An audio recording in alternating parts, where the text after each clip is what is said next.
My name is Michael Roy Turney,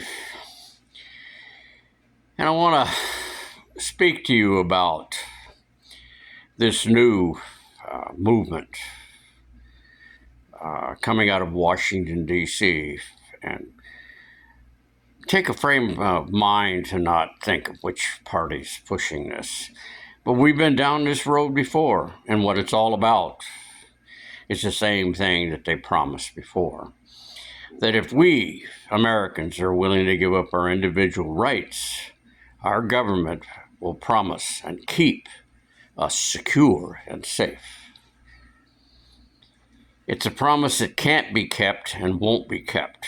It wasn't kept in the war on drugs, terror, crime, or all these other campaigns with these promises, with regulations that would oversee the immoral American corporate values that will produce products that will kill millions of Americans for a profit. None of these things, giving up our freedoms, is going to give us security. Now, whether you're pro close the border, pro open the border, that's not the issue. The issue is our Bill of Rights. It is so sacred that you really, really need to go back and not listen to the media tell you what these founding fathers had in mind when they decided to make the first 10 amendments of the Constitution. They put this Bill of Rights to protect us from people who would dare to abuse the power of government. Now, my whole case, if you really want to dig deep into it, that's exactly what it's about. Because I have opposed those people who tried to do just exactly that. And they use the excuse of my runaway missing daughter, Alyssa Marie Turney, to turn me into the most infamous, horrible stepfather that had ever existed on the planet of the earth. All through media, rumor, innuendos, and gossip.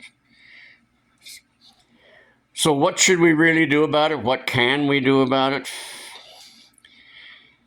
You need to keep in mind that we're the only ones who can. Washington's not going to change. I don't care who you put in there, how many people that they say they're going to indict and they're going to do this and whatever.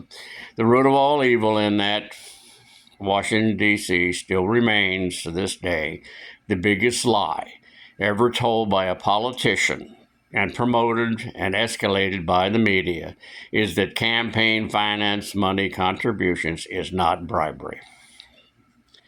How do we get away with it? Get rid of it? I mean, smarter than me, people than me can come up with an answer.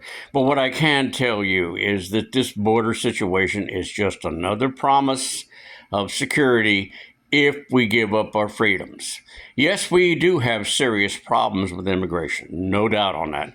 But you need to keep in mind, friends and neighbors, that this also really began in 1986 when the other party decided to give amnesty and they came running across that border like a tsunami. I was here, I remember it. I was born in Arizona.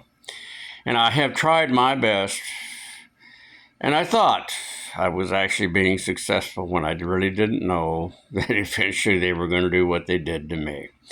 This is how Washington, D.C. operates. I want you to think for one moment, if you're a Christian, Jewish, or whatever else faith you want to think. I want you to sit back and think for a minute of Muhammad or Jesus or whichever person that you follow and praise and believe in. What do you think they would see if they walked into Washington, D.C. and saw what these people were doing? Do you really think he would approve? Do you think God himself, if he came down, and whatever name you want to give him, would approve of what he sees in Washington, D.C.? This nation was founded on freedom. Yet we have the largest prison population, more convicted felons than any three first-run countries on this planet. How? Why? What has happened that the fight and battle, which is a daily battle, folks, it's not only when you feel like you want to keep the Bill of Rights. It's been weakened, damaged, all but literally gone.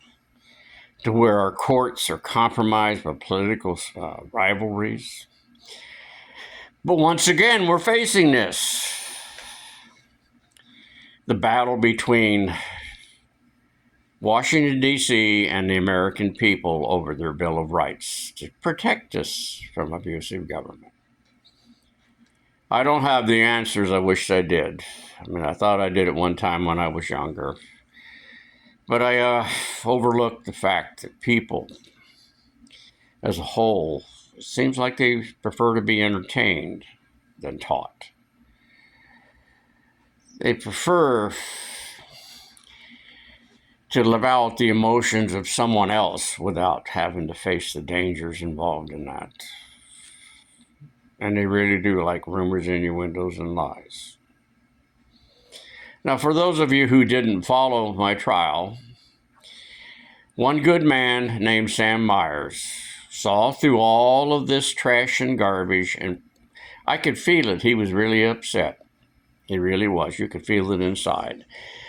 That when those two public defenders exposed the two cops for lying under oath for the 2008 search warrant, for lying under oath to the grand jury, and then for the prosecutor in Bardino coming to his courtroom with a case that 6 years earlier, a male Maricopa County attorney, Bill Montgomery, said there was insufficient substantial evidence to send this to a dominant female grand jury.